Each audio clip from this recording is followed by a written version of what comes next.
नमस्कार, मैं हूं गोपाल और आप देख रहे हैं आपका अपना YouTube channel science academy. Science academy में आपका स्वागत है। तो आज आपके लिए एक मैथमेटिक्स का अलग चैप्टर लेकर आया हूं, अलग यूनिट लेकर आया हूं, जिसका नाम है ज्यामिति। तो आज पढ़ना शुरू करते हैं ज्यामिति, और इतने अच्छे तरीके से पढ़ेंगे कि जिस व्यक्ति को कभी भी ज्योमेट्री समझ में नहीं आया है, आज उसको ज्यामिति अच्छी तरह से समझ में आने वाला है। तो पूरा वीडियो देखते रहिए, आपको अच्छी तरह से समझ में आ ही जाएगा। तो चलिए स्टार्ट करते हैं ज्यामिति।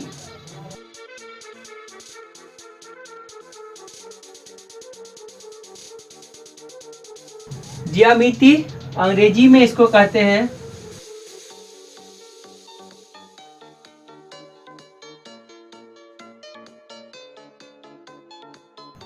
अंग्रेजी में इसका नाम है जियोमेट्री। तो सबसे पहले हम इस जियोमेट्री या ज्यामिति शब्द के बारे में थोड़ा सा समझेंगे, ठीक है। तो हिंदी कहे या अंग्रेजी कहे, आप इसको समझिए कि यह जो देखिए ज्यामिति बना हुआ है आपका दो वर्ड से, यानी अंग्रेजी में बना हुआ है जियो और मैटरी, तो उसी का हिंदी में जया और मिति, ठीक है, दोनों एक ही बात है। तो जियो का मतलब होता है, क्या होता है, वास्तव में होता है जियो का मतलब पृथ्वी, ठीक है। तो यहाँ पृथ्वी से मतलब नहीं है, यहाँ जो है यानी कोई प्लेन सरफेस से मतलब है, ठीक है। तो जियो का मतलब हुआ कि किसी प्लेन यानी कि सतह, ठीक है, सतह भी कह सकते हैं या कोई जमीन भी कह सकते हैं, कोई पेज भी कह सकते हैं, ठीक है। यानी कि इसको सतह भी कह सकते हैं समझने के लिए, ठीक है। डायरेक्टली इसका मीनिंग जियो का मतलब होता है पृथ्वी, ठीक है। तो सतह, और इसका जो मैट्री है इसका मीनिंग होता है माप करना। क्या होता है? माप। यानी कि आप देखेंगे ज्यामिति जो वर्ड है इसका सीधा सा मतलब है कि किसी चीज का मेजरमेंट करना, यानी किसी सतह का मेजरमेंट करना, माप करना, लंबाई चौड़ाई ऊंचाई कुछ भी बोल सकता है, ठीक है, उसका मेजरमेंट करना। तो आप इसी में सीखेंगे। अब थोड़ा सा समझिए, ठीक है, ये समझ गए। तो अभी आपने समझा कि किसी चीज को माप करेंगे, मे भी कोई आपका जमीन हो सकता है, कोई आपका पेज हो सकता है, कोई प्लेन हो सकता है, उसमें मापना है। तो सबसे पहले आप क्या करेंगे, वहां पर जाएंगे तो खड़ा होंगे। तो यानी किसी भी जगह जब आप खड़ा होते हैं तो खड़ा होने के लिए आपको, जैसे ये आप पेन है, आप हैं खुद है, ऐसे आपको खड़ा होना पड़ा, ठीक है, ऐसे आपको खड़ा होना पड़ा, आपको दिख रहा है। तो ये जो खड़ा हुए हैं, आपको इस पेन का जो डॉट दिख रहा है, तो ज्यामिति में इसका भी मीनिंग होता है कि इसको कहते क्या है। जैसे ये पेन का जो डॉट दिख रहा है, इस डॉट का नाम होता है बिंदु। क्या नाम होता है? बिंदु, पॉइंट, ठीक है। यह जो ऐसे पेन रखे और काला दाग दिख रहा है, इसको कहते हैं पॉइंट। क्या कहते हैं?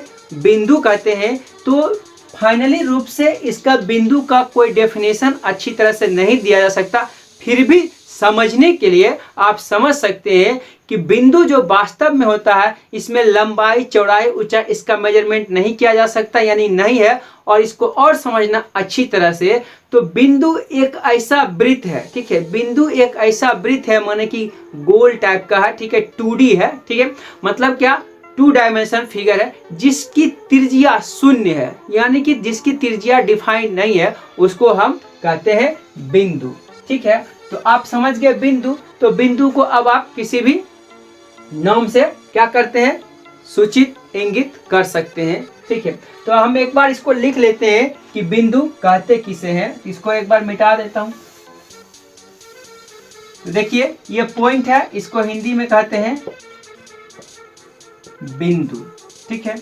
अब इसके आगे चलते हैं कि बिंदु को कहते क्या है, एक बार लिखते भी जाएंगे। तो बिंदु कहते हैं, ठीक है, कि वैसी वृत्त या ऐसा वृत्त जिसकी त्रिज्या शून्य हो, ठीक है। आप समझेंगे। अभी आप यदि नहीं समझ रहे वृत्त क्या है, वह भी आप समझेंगे। आप इतने भोले मत बनिए, ठीक है। आप जो भी व्यक्ति वीडियो को देख रहे हैं, निश्चित रूप से 10th 9th तो करके ही आए होंगे, और कंपटीशन का बैच है तो जरूर से जरूर आप 12th वगैरह जरूर करके आए होंगे, तो इतना समझते हैं। फिर भी आपको समझ में नहीं आता तो आपको बता देता हूँ। वृत्त का मतलब होता है ऐसा, ठीक है। आगे आप समझिएगा पूरा इसका डिटेल। ऐसा पीस होता है और ये इसका केंद्र होता है। यहाँ से जो लेंथ होता है इसको त्रिज्या कहते हैं। देखिए यह इतना त्रिज्या, इतना गोला, इसको धीरे धीरे धीरे कम करते जाइए, इतना कम कर दीजिए कि बेचारा इतनी वो बन जाए, यानी कि नहीं के बराबर कीजिए तो आपको एक डॉट जैसा मिलेगा, तो उसे ही हम लोग कहते हैं बिंदु, ठीक है। अब आप समझ गए। तो अब जैसे इस बोर्ड पे आप आया बोर्ड की माप लेने के लिए, तो बोर्ड पर खड़ा हुए तो आपको क्या मिला, एक मिला बिंदु। इसको ब्रैकेट में घेर के आपको दिखा रहे हैं, इसका सिंबल बिंदु मिला। अब क्या करेंगे, अब आप क्या करेंगे, इस बिंदु से ही आपका मन करे इधर जाइए, आपका मन करे इधर जाइए, आपका मन करे ऊपर जाइए, आपका मन करे नीचे जाइए, किधर भी आप जाइएगा नहीं। तो जैसे ये बिंदु पे आप खड़ा हुए, देखिए यहाँ से आप इधर जा रहे हैं, ठीक है, मान लेते इधर जाए, तो यहाँ से यहाँ तक आप गए, ठीक है। तो यहाँ से यहाँ तक गए और रुक गए, तो इस प्रकार का जो फिगर प्राप्त हुआ इसको कहते हैं लाइन। क्या कहते हैं, लाइन माने की रेखा। बात समझ गए। तो दूसरा पॉइंट जो आपका होगा वह होगा पॉइंट नंबर 1 था, यानी कि 1 था, अगला आ गया 2। तो 2 का नाम क्या है, रेखा। क्या नाम है, रेखा। अंग्रेजी में इसको कहते हैं लाइन, अंग्रेजी में इसको कहते हैं लाइन। तो लड़के लोग इस लाइन पर थोड़ा ज्यादा ध्यान देते हैं और लाइन मारने की भी कोशिश करते हैं। कृपया लाइन ना मारें, अगर लाइन मारिएगा तो आपको करंट भी लग सकता है, ठीक है। तो ये जो लाइन है ध्यान से देखेंगे, यह लाइन, तो आपने क्या देखा, यहाँ से यहाँ तक गए, ठीक है, यहाँ पे रुक गए, तो वास्तव में आपको रुकने की जरूरत पड़ा तो रुके। लेकिन लाइन की बात करें तो लाइन जो होता है, आप जहां तक जाते जाइएगा, कहीं रुकने की कोई जरूरत नहीं है, ठीक है। तब तक आप जा सकते हैं, जब तक आपका मन करे जा सकते हैं, ठीक है। तो एक बिंदु से और दूसरे बिंदु की जो दूरी होती है उसको ही लाइन कहते हैं, रेखा कहते हैं। इसको एक बार लिख लेते हैं। एक बिंदु से दूसरे बिंदु के बीच की दूरी को रेखा कहते हैं। तो देखिए यहाँ से शुरू के यहाँ तक गए, अभी रुके नहीं है, ठीक है, इसको रेखा कहते, ठीक है। आपको कंफ्यूज मत होइएगा, ये रेखा है, आगे आप देखिएगा कि रेखा खंड क्या होता, नहीं, रेखा खंड अलग चीज होता है, एक रेखा। यानी कि कहने का मतलब आपने देखा यहाँ से चलना शुरू किया, आपका जहां तक जरूरत होगा वहां तक आप जा सकते हैं, ठीक है। तो इसलिए कहा गया है कि जो रेखा, ये रेखा समझ गए। अब क्या होता है, देखिए आपको क्या बताया कि 2 बिंदुओं के बीच की दूरी, देखिए यहाँ लिखा हुआ, एक बिंदु ये है, एक बिंदु यहाँ कर दिए तो यह भी रेखा हो गया। देखिए ऐसे करके ऐसे गए, यह भी एक रेखा है, ठीक है। तो इसीलिए अभी आप देखेंगे कि रेखा कितने टाइप के होते हैं। तो वास्तविक मेनली रेखा 2 टाइप के होते हैं, ठीक है। तो इसको मैं मिटाता हूँ, समझिए, ठीक है। तो मेनली रूप से रेखा 2 टाइप के होते हैं, ठीक है। तो जैसे देखिए अभी आपने देखा, एक ऐसे खींच देंगे यह भी रेखा होगा, एक ऐसे खींच देंगे यह भी रेखा होगा। तो अगला आप देखिए रेखा के प्रकार, जिसमें तीसरा पॉइंट आपका होगा, ठीक है। तो रेखा के प्रकार में होगा, रेखा 2 टाइप का होता है, एक सीधी रेखा होती है, एक टेढ़ी मेढ़ी होती है, जिसको वक्र रेखा कहते हैं। तो अब आप लिख सकते हैं सीधी रेखा, सीधी रेखा। तो सीधी रेखा को अंग्रेजी में कहते हैं स्ट्रेट लाइन। क्या कहते हैं,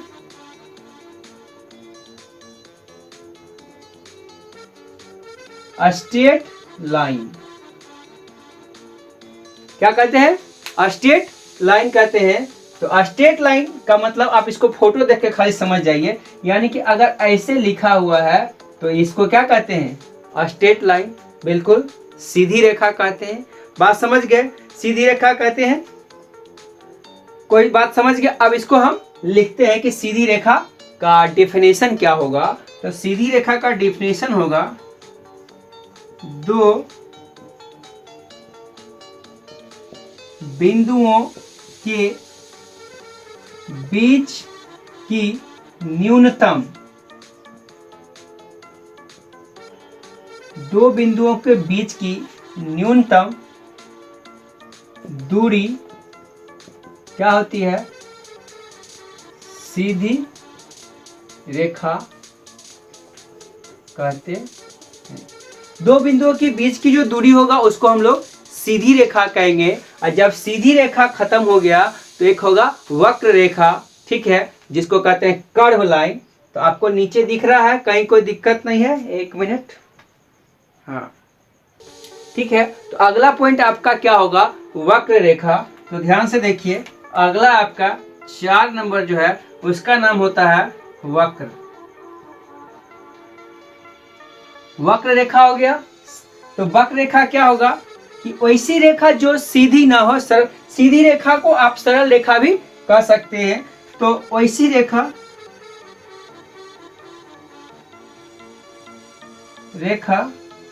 जो सीधी ना हो, ठीक है। इसका फोटो आप ऐसे बना सकते हैं, या तो ऐसे भी हो सकता है या ऐसे करके, ठीक है। ये दोनों जो सिंबल देख रहे हैं या वक्र रेखा का सिंबल है। अब देखिए ध्यान से, अब आपको कहा गया है, तो इस बात को आप समझ गए अच्छी तरह से। पहला देखिए आपने क्या पढ़ा, आपने पढ़ा पॉइंट, पॉइंट माने बिंदु, वैसा वृत्त जिसकी त्रिज्या शून्य होती है। रेखा, रेखा मतलब लाइन, एक बिंदु से दूसरे बिंदु के बीच की दूरी को रेखा कहते हैं। रेखा दो टाइप के होते हैं, एक होता है सरल रेखा माने सीधी रेखा, दूसरी होता है वक्र रेखा या टेढ़ी मेढ़ी रेखा, ठीक है। वक्र रेखा को अंग्रेजी में कर्व लाइन कहते हैं। क्या कहते हैं? कर्व। यहां लिख देता हूं,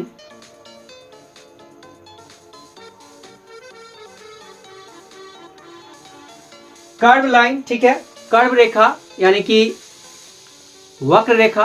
तो बात समझ गए, इतना पढ़ चुके हैं। अब इसके बाद आगे चलते हैं, ठीक है। इसको मैं मिटा लेता हूं। तो अब आप रेखा के बारे में देख चुके हैं। अब देखिए आपने क्या देखा था? रेखा, रेखा शुरू करते हैं तो आगे बढ़ते ही जाते हैं, बढ़ते ही जाते हैं, ठीक है। तो इसका मतलब हुआ कि रेखा, आपसे अभी क्वेश्चन पूछा जाए कि रेखा, रेखा की लंबाई कितनी हो सकती है, तो आप बोलिएगा कि रेखा की लंबाई अनंत हो सकती है। क्या बोलते हैं? स्टार देकर आप लिख सकते हैं, रेखा की लंबाई क्या हो सकती है? अनंत, अनंत हो सकती है। रेखा की लंबाई क्या हो सकती है? अनंत हो सकती है। अब ध्यान दीजिए, अभी तक आप पढ़ रहे थे रेखा, अब आपको क्या पढ़ना है? रेखा खंड, ठीक है। अब आपको क्या पढ़ना है? रेखा खंड, यानी कि अगला है रेखा खंड। रेखा खंड को अंग्रेजी में बोलते हैं, क्या बोलते हैं? लाइन सेगमेंट, ठीक है। यहां पे मैं लिख देता हूं,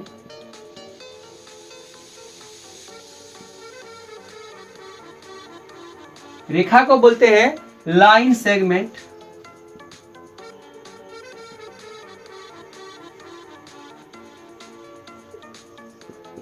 लाइन सेगमेंट, ठीक है। तो लाइन सेगमेंट मतलब हुआ रेखा खंड। तो देखिए, एक रेखा जो आप खींचिएगा, उस रेखा में कोई दो निश्चित बिंदु डाल दीजिएगा, उसके बीच की दूरी जो होगा उसको हम रेखा खंड कहते हैं। जैसे समझ लीजिए, यानी कि ऐसे रेखा गया, अब यहाँ पे एक बिंदु ए डाल दिया, यहाँ पे एक बिंदु बी डाल दिया, तो ए से बीच की जो दूरी हुआ, रेखा हुआ, इसको रेखा खंड बोलते हैं, ठीक है। यानी कि इसको मैं लिख सकता हूं,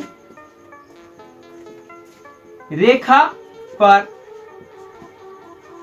किसी दो निश्चित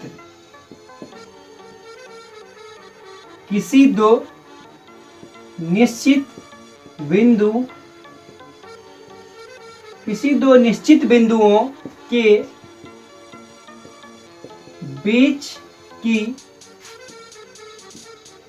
दूरी को कहते हैं रेखाखंड। किसको बोलते हैं? किसी रेखा पर किसी भी दो बिंदुओं के बीच की दूरी को हम लोग क्या कहते हैं? रेखा खंड कहते हैं। इस बात को आप समझ गए। अब आगे चलते हैं, ठीक है। तो आगे फिर से अब आप देखेंगे कि रेखा का प्रकार, यानी कि अभी आपने देखा रेखा का दो प्रकार होता है, एक होता है सीधी रेखा, एक वक्र रेखा। अब आपने देखा रेखाखंड। रेखाखंड क्या होगा, किसी दो निश्चित बिंदु यानी बिंदु का नाम जब दे दिया तो वो हो गया रेखाखंड। ठीक है, अब आप देखिएगा कि रेखा का प्रकार क्या होता है, यानी कि अब क्या होगा कि अलग अलग यानी कि रेखा युग्म होगा, उसके प्रकार देखेंगे। ठीक है, अभी तक देख रहे थे आप एक सिंगल रेखा, अब आप देखेंगे मोर देन टू। ठीक है, तो इसको देखते हैं, इसको मिटाते हैं। फिर से आप देखिए आपको क्या पढ़ना है, आप रेखा का प्रकार, रेखा का प्रकार।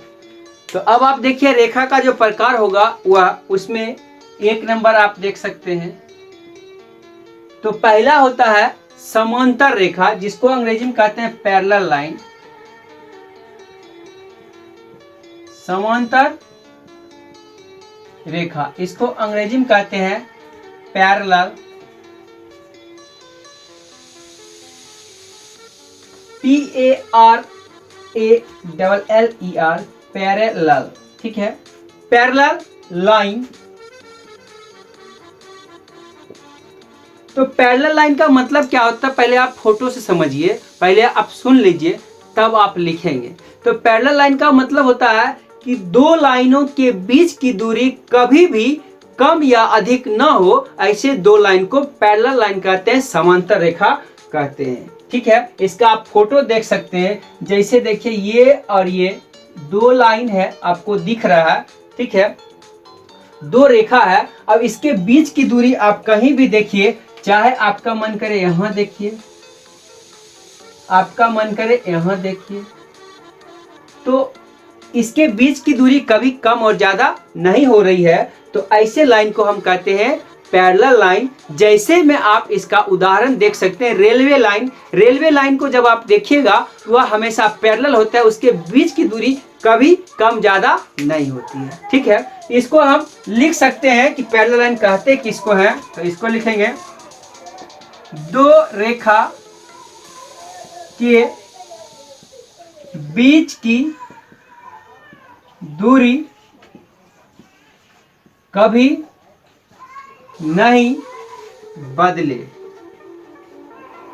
उसे समांतर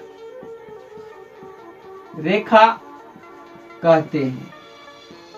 ठीक है, आप इस फोटो से समझ रहे हैं कि समांतर रेखा किसको कहते हैं, यानी कि दो रेखा उसको किधर भी आगे पीछे बढ़ाइए। ठीक है, या कटना नहीं चाहिए, एक दूसरे को कभी भी टच नहीं करना चाहिए, कभी भी उसके बीच की दूरी कम नहीं होना चाहिए। ठीक है, तो अब आप समझ गए हैं कि उसको समांतर रेखा। जैसे देखिए आपको दो लाइन ऐसे खींच देंगे, देखिए ध्यान से देखिए, तो यह भी लाइन जो है जितना भी आगे पीछे बढ़ाइए एक दूसरे को कभी कम ज्यादा नहीं होगा, यह भी पैरेलल लाइन है। ठीक है, अब आप इसमें थोड़ा सा डिफरेंट देखिए, देखिए एक लाइन ऐसे खींच देंगे, एक लाइन ऐसे खींच, देखिए इसको जब इधर बढ़ाएंगे तो इसमें देखिए यहाँ दूरी ज्यादा है, यहाँ दूरी कम है, तो इस प्रकार के लाइन को हम पैरेलल नहीं बोल सकते। इस बात को समझ गए। अब पैरेलल लाइन जब आप समझ गए तो इसी में आपको अगला समझना है तिरछी रेखा। ठीक है, क्या समझना, तिरछी रेखा। तो अगला देखते हैं तिरछी रेखा। तो 2 नंबर में आपका क्या होगा, तिरछी। इसको देखिए समझना इसलिए जरूरी है, ये सब बात जब आप क्वेश्चन बनाते हैं उसमें क्वेश्चन में लैंग्वेज में बोलेगा कि दो समांतर रेखा है, एक तिरछी रेखा है। ठीक है, इस प्रकार का लाइन जब बोलेगा तो उस समय आप क्वेश्चन को नहीं समझ पाइएगा, तो फिर सवाल बनाने का बात ही कहां से आता है। तो बात समझ गए, तो आपको इसलिए ये सब बात समझना है। तो तिरछी रेखा, तो देखिए आपको इसके नाम से ही लग रहा है कि तिरछी रेखा क्या होता है। ठीक है, तो तिरछा जैसे होगा, तिरछा रेखा सिंगल रेखा होगा। ठीक है, तिरछा रेखा, इसको अंग्रेजी में कहते हैं ट्रांसवर्स लाइन। क्या कहते हैं, ट्रांसवर्स, ट्रांसवर्स लाइन कहते हैं। तो तिरछी रेखा इसको कहते हैं ट्रांसवर्स लाइन।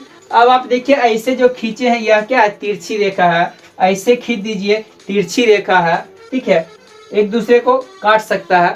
तो तिरछी रेखा, बस इस फोटो से समझ गए हैं कि आप तिरछी रेखा क्या होता है, जरूरत नहीं है लैंग्वेज की बात करने पर। तिरछी रेखा समझ गए, अब आगे चलते हैं। तिरछी रेखा के बाद होता है प्रतिच्छेदी रेखा। क्या होता है, प्रतिच्छेदी रेखा। तो अगला 3 नंबर आपका क्या होगा? प्रतिच्छेदी। ध्यान से देखिए, प्रतिच्छेदी रेखा। प्रतिच्छेदी रेखा को आप अंग्रेजी में बोलते हैं इंटरसेक्टिंग। क्या बोलते हैं? Intersecting line.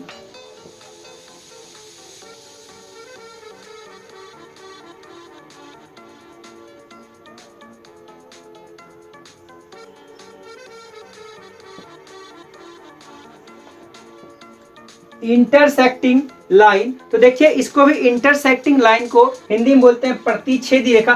प्रतिच्छेदी का मतलब होता है एक दूसरे को छेद के चला जाए, ठीक है।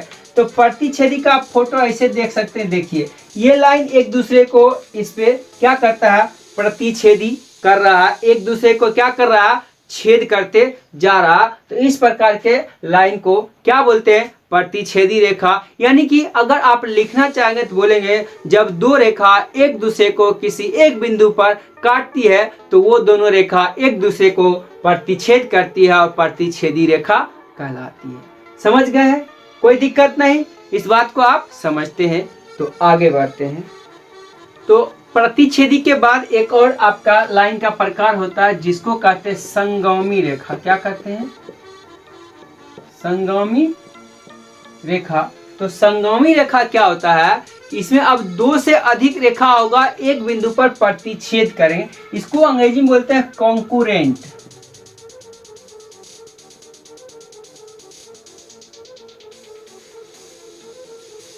कॉन्कूरेंट लाइन। कॉन्कूरेंट लाइन, तो इसको भी आप फोटो से देख सकते हैं। दो से अधिक रेखा एक दूसरे को एक बिंदु पर जब प्रतिच्छेद करे तो इस प्रकार के लाइन को संगामी रेखा कहते हैं। आप देख सकते हैं ऐसे ऐसे ऐसे ऐसे। देखिए, यानी कि बहुत से रेखा है, यानी 4 रेखा है अभी इसमें एक बिंदु पर प्रतिच्छेद करते हैं। तो इस प्रकार के लाइन को हम क्या कहते हैं?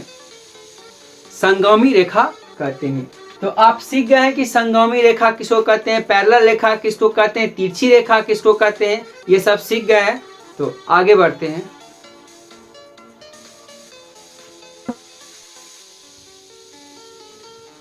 तो अभी तक आपने क्या पढ़ा? बिंदु पढ़ा, बिंदु से आगे बढ़े तो आपने लाइन पढ़ा, लाइन से थोड़ा और किया, निश्चित बिंदु के बीच की दूरी क्या क्या है आपने रेखाखंड कहा। और फिर उसके बाद रेखा के प्रकार पढ़ा, सीधी रेखा, वक्र रेखा। फिर इसके बाद आपने पढ़ा कि समांतर रेखा, फिर आपने पढ़ा तिरछी रेखा, फिर आपने पढ़ा प्रतिच्छेदी रेखा, फिर आपने पढ़ा संगामी रेखा। तो रेखा रेखा रेखा हो गया। अब क्या होगा? इसके बाद आता है कोण। क्या आता है? कोण।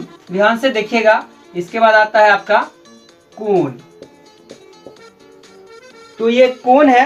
कोण को अंग्रेजी में कहा जाता है एंगल। क्या कहा जाता है? कोण को अंग्रेजी में कहते हैं एंगल। बात बुझ गए? तो एंगल होता क्या है, पहले इस फोटो को आप देख लीजिए। ऐसे करके देखिए, एक रेखा ये आया, एक रेखा ये आया, इसके बीच में जो झुकाव बना है इसको हम थीटा कहते हैं। इसका नाम ए, इसका नाम बी रख देते हैं, इसका नाम सी। कहीं कोई दिक्कत आपको देखने में, कोई परेशानी? ठीक है। तो इस प्रकार का आप देख रहे हैं शेप, इसको एंगल बोलते हैं। इसको लैंग्वेज में क्या लिखते हैं? लैंग्वेज में लिखते हैं कि दो रेखाओं के बीच के झुकाव को क्या कहते हैं? कोण कहते हैं। तो मैं लिख देता हूं, दो रेखाओं के बीच के झुकाव, बीच के झुकाव को कोण कहते हैं। कोण कहते हैं। आप इस फोटो को देख रहे हैं, फोटो से परिचित हैं। अब क्या होगा? कोण देखिए, दो रेखा के बीच का जो झुकाव होता है उसको ही कोण बोलते हैं। अब क्या होगा? जब आप कोण के बारे में जानते हैं तो कोण को क्या कहते हैं? मापते हैं डिग्री में, रेडियन में। तो ये डिग्री रेडियन बाद में समझेंगे, थोड़ा सा समझ लीजिए। अब क्या होगा? कोण का माप के हिसाब से कोण का अलग अलग नाम होता है। तो इसको अब आप लिख सकते हैं अगला में, कोण के प्रकार। क्या लिखेंगे आप? कोण के प्रकार। तो कोण के प्रकार तो सबसे पहले आप देखिए इस लाइन को, आप देखिए, आपने देखा कि यहाँ से यहाँ तक आप जाएंगे, यानी कि देखिए ध्यान से थोड़ा सा इसको देखिए, ये लाइन जो था यहाँ से ऐसे है, ऐसे करके उठते उठते उठते ऐसे आ सकता है, ठीक है। तो देखिए जब ये सीधा हो जाता है तो इसको बोलते हैं 90 डिग्री, और इससे थोड़ा सा किधर से भी नाप रहे आपका मन करे, इधर से इधर, इससे थोड़ा सा भी अगर इधर से हम मापना शुरू किया ऐसे करके, ध्यान दीजिए, तो इससे थोड़ा सा भी कम रहेगा। यहाँ पर शुरू में होता है 0, यहाँ पर होता है 90, ठीक है, यहाँ पे होता है 180। बात समझ रहे हैं? तो ध्यान दीजिए, तो यहाँ 0 से जैसे ही बढ़ेंगे और 90 से कम होंगे, तो 0 से अधिक और 90 से कम, इसका नाम होता है न्यून कोण, ठीक है। तो 1 नंबर में आपका क्या हो जाएगा? न्यून कोण, न्यून कोण, ठीक है। न्यून कोण को अंग्रेजी में बोलते हैं एक्यूट एंगल। क्या बोलते हैं? एक्यूट, एक्यूट एंगल, इसको एक्यूट एंगल बोलते हैं। तो इसका वैल्यू, सिर्फ आपको वैल्यू याद रखना है। एक्यूट एंगल का जो वैल्यू होता है वह होता है 0 से बड़ा और 90 से छोटा, यानी कि थीटा जो होगा 0 से बड़ा होगा और 90 से छोटा होगा, ठीक है। 0 से बड़ा और 90 से छोटा। आप इसका सिंबल भी देख सकते हैं, सिंबल अगर बनाया जाए तो ऐसे होगा, ठीक है, ये वाला। बात समझ गए? इसके बाद आगे जो होता है उसका नाम होता है राइट एंगल, माने कि समकोण होता है। तो 2 नंबर में आपका क्या हो जाएगा? समकोण, जिसको अंग्रेजी में बोलते हैं राइट एंगल, राइट एंगल। तो राइट एंगल का मतलब होता है 90 डिग्री के बराबर, यानी कि इसमें होगा थीटा बराबर 90 डिग्री। 90 डिग्री के कोण को क्या कहते हैं? समकोण कहते हैं, राइट एंगल कहते हैं। अब अगला क्या होगा? 90 से बड़ा होगा। तो 90 से बड़ा और 180 से छोटे कोण को क्या कहते हैं? अधिक कोण कहते हैं। तो तीसरा आपका जो हो जाएगा वह होगा अधिक कोण, अधिक कोण। देखिए नाम से ही पता, अधिक कोण को अंग्रेजी में बोलते हैं ऑब्ट्यूज एंगल, ऑब्ट्यूज एंगल। तो इसमें क्या होता है? थीटा का वैल्यू, थीटा मतलब कोण, थीटा का जो वैल्यू होता है more than 90 and less than 80, 180, यानी कि 90 से जो होगा वह बड़ा होगा थीटा, और 180 से क्या होगा? छोटा होगा। 90 से बड़ा और 180 से छोटा होगा, ठीक है, ऐसे होगा। 90 से बड़ा और 180 से छोटा होगा। इस बात को समझ गए? इसको क्या कहते हैं? अधिक कोण। इसके बाद जब 180 के बराबर होता है इसको कहते हैं ऋजु कोण या सरल कोण, ठीक है। अगला 4 नंबर आपका होगा ऋजु कोण, ऋजु कोण। इसको अंग्रेजी में बोलते हैं स्ट्रेट एंगल। क्या बोलते हैं? स्ट्रेट, ST,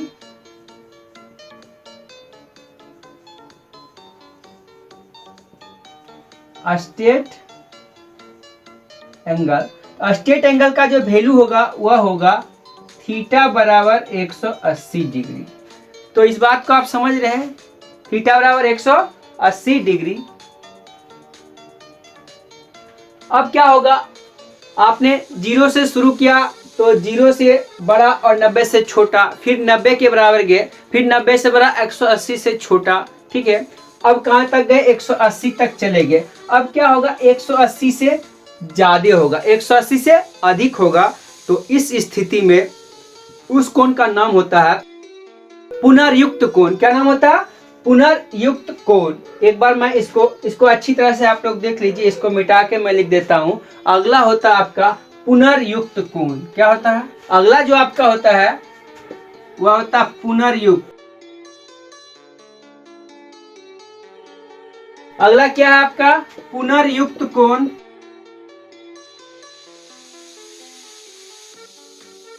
पुनर्युक्त कोण, इसको अंग्रेजी में बोलते हैं रिफ्लेक्सिव एंगल, क्या बोलते हैं? Reflexive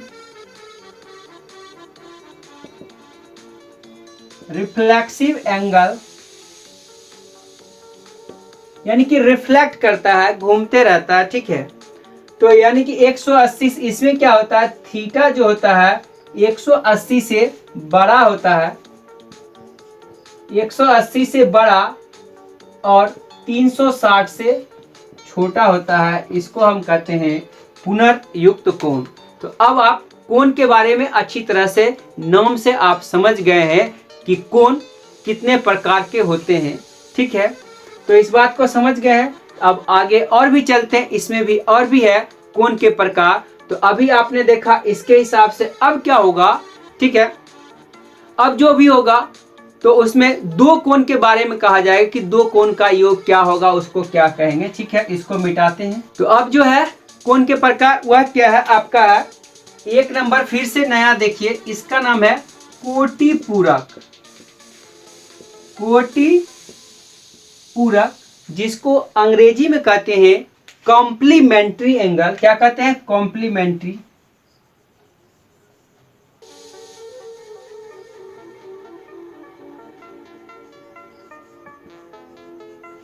complementary angle. तो इसमें क्या होता है, जब दो कोण का योगफल 90 डिग्री के बराबर हो तो एक दूसरे को क्या बोलते हैं? कॉम्प्लीमेंट्री। इसको मैं लिख देता हूं, जब दो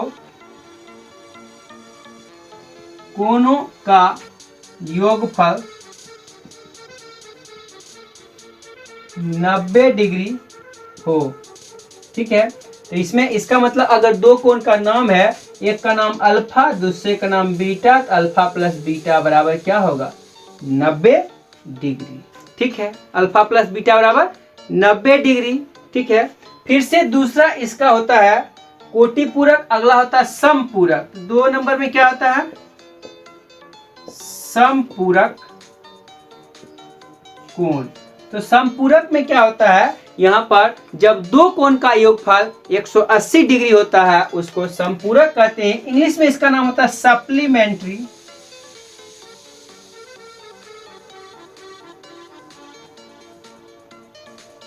सप्लीमेंट्री एंगल।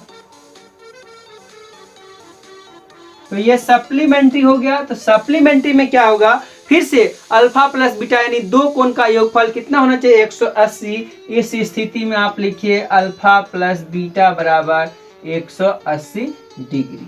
ये बात समझ गए? अल्फा प्लस बीटा बराबर 180 डिग्री। इस बात को समझ गए हैं। एक जो होता है आपका हिंदी में यानी किताबी भाषा में इसको बोलते हैं रैखिक युग्म। क्या बोलते हैं? रैखिक युग्म, ठीक है। यानी कहने का मतलब एक लाइन जब खींचते हैं उस पर अगर एक साइड का कोण बनता है उसको कहते हैं रैखिक युग्म। जैसे कि आप इसको लिख सकते हैं, इसको कहते हैं लीनियर पेयर। क्या बोलते हैं? Linear pair. Linear PAIR। Linear pair का मतलब हुआ, आप इस फोटो से समझिए, जैसे एक लाइन है ऐसे और इस पर देखिए यह जो कोण बनता है यह बनता है 180 डिग्री का। तो इस स्थिति में अगर एक ऐसे ऐसे लाइन है, ठीक है, अगर इधर अल्फा है इधर बीटा है, तो इस स्थिति में अल्फा प्लस बीटा कितना होना चाहिए? 180 होना चाहिए। अगर इस पर एक और भी कोई लाइन है, यहाँ पर अगर गामा है तो alpha plus beta plus gamma इस सब मिला के कितना होना चाहिए? 180। यानी कि alpha plus beta plus gamma dot dot dot कुछ हो, सब मिला के कितना होना चाहिए? 180 और एक लाइन में होना चाहिए। इस प्रकार के कोण को हम क्या कहते हैं? और लीनियर पेयर कहते हैं, ठीक है। तो कोण के प्रकार को आप समझ चुके हैं। अब देखिए एक अगला कोण यह भी होता है जिसका नाम होता है आसन्न कोण। क्या नाम होता है? आसन्न कोण, ठीक है। तो इसको थोड़ा सा मिटाते हैं। एक होता है अगला आपका आसन्न कोण। आसन्न कोण, इसको अंग्रेजी में बोलते हैं एडजेसेंट एंगल। क्या बोलते हैं?